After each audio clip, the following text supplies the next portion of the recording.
Kepribadian Kohlberg 1987 dan Resch 1998 dikenal sebagai kepribadian luar biasa yang telah memperkenalkan psikologi moral kognitif. Penilaian moral menurut mereka adalah aktivitas kognitif yang terjadi di tingkat mental. Menurut Kohlberg, penilaian moral bersifat otonom dan ditentukan oleh perkembangan kognitif individu.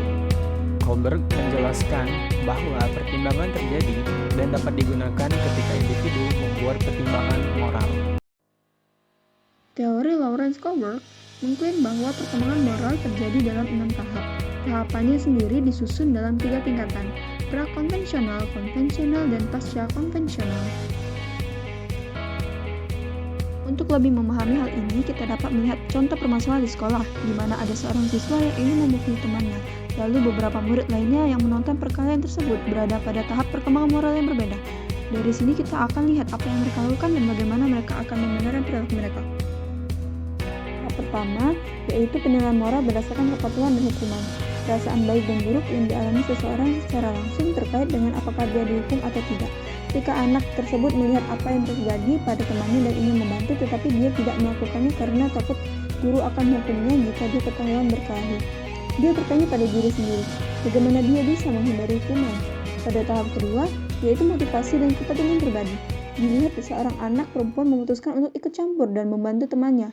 Dia tahu bahwa dia mungkin akan dihukum, tetapi dia juga tahu bahwa dia sendiri bisa menjadi korban suatu hari nanti.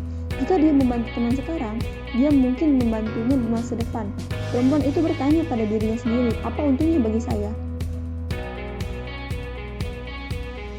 Pada tahap ketiga, keselarasan dan kesesuaian antar pribadi. Contohnya, Betty melihat pertengkaran itu dan ingin ikut campur tangan, tetapi dia menyadari bahwa semua orang hanya menonton.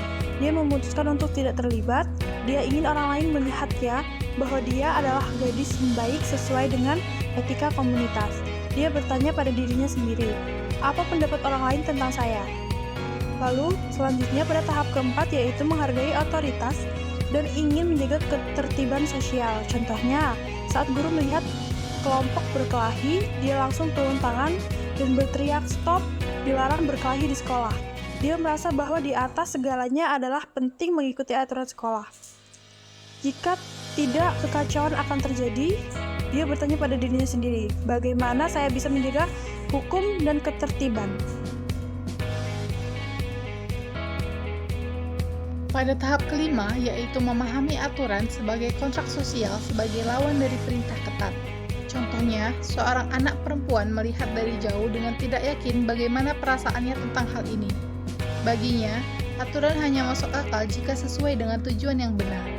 Jelas, aturan sekolah melarang perkelahian, tapi mungkin temannya yang dipukul pantas mendapatkan pelajarannya, karena baru kemarin ia melihat laki-laki itu meninju seorang gadis muda dari kelas lain. Pada tahap 6, prinsip-prinsip etika universal. Contohnya, kepala sekolah pertama-tama akan menjelaskan peraturan sekolah dan mengapa peraturan itu ada.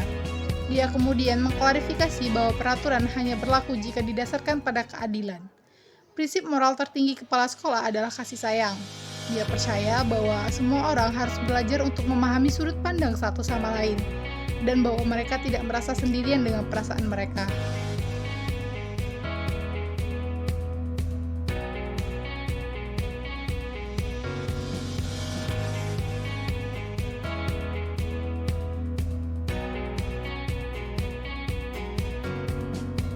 Tahap prakonvensional, anak laki-laki tersebut didorong oleh rasa takut, sedangkan perempuan didorong oleh kepentingan pribadi. Keduanya memahami baik dan buruk bukan sebagai norma sosial, tetapi sebagai konsekuensi langsung yang mereka harapkan untuk diri mereka sendiri. Pada tahap konvensional, Betty menanggapi tekanan teman sebaya sementara guru mengikuti aturan. Moralitas mereka didasarkan pada apa yang dianggap benar oleh masyarakat. Pada tahap pasca konvensional, seseorang anak perempuan mengetahui bahwa keadaan yang menjadi rumit karena individu dapat melanggar peraturan yang bertentangan dengan moralitas mereka. Kepala sekolah mengikuti prinsip etika universal, terlepas dari opini atau aturan publik. Baginya, semua orang diselesaikan melalui kasih sayang. Oleh karena itu, menurutnya perilaku yang tidak benar tidak akan mencapai tujuan, tetapi selalu menjadi tujuan itu sendiri. Tidak semua orang dapat mencapai tahap ini.